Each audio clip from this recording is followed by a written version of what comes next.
आइए एक प्रश्न देखते हैं, रेलवे भर्ती परीक्षा में पूछा गया है। कहा गया कि ए व बी क्रमशः 1 लाख व 1,50,000 का निवेश करके कारोबार शुरू करते हैं और 24,000 के कुल लाभ में प्रत्येक का हिस्सा आपको निकालना है।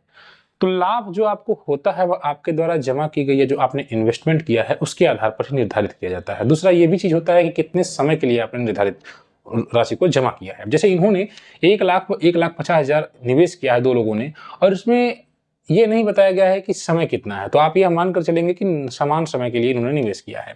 तो एक लोग हैं 1 लाख रुपए निवेश किए हैं, देखिएगा सर, और दूसरे हैं 1,50,000 निवेश किए हैं। तो जो इसका अनुपात होगा, कहने का मतलब बिजनेस अगर आप कोई शुरू कर रहे हैं तो बिजनेस में आपने जितना इनपुट डाला उतना उसी के हिसाब से आप आउटपुट भी निकालेंगे। कहने का मतलब इतना इन्वेस्ट हो रहा है, तो आप देखिए रेशियो कितना है इनका, तो इसको आपसे कैंसिल आउट कर दीजिए, 0 से 0 कैंसिल आउट कीजिए, 5 दूना के 10, 5 तिया के 15।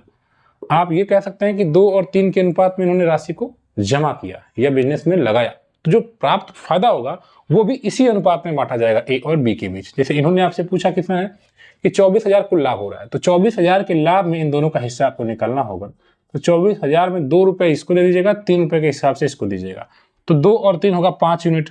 लेकिन हमारा 5 यूनिट तो नहीं है, हमारा 5 नहीं बल्कि 24,000 है। तो 5 से 24,000 बनाने के लिए क्या करना पड़ेगा, भाग देके देख लीजिए, 5 को 20, 5 उठे 40 और डबल 0 यानी 4800 गुना करना पड़ेगा, 4800 से गुणा।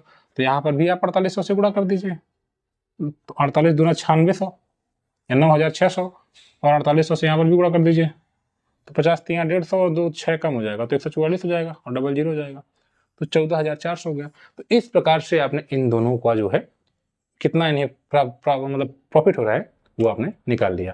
तो अगर आप रेलवे की तैयारी करते हैं तो इस चैनल को सब्सक्राइब कर लीजिए। धन्यवाद।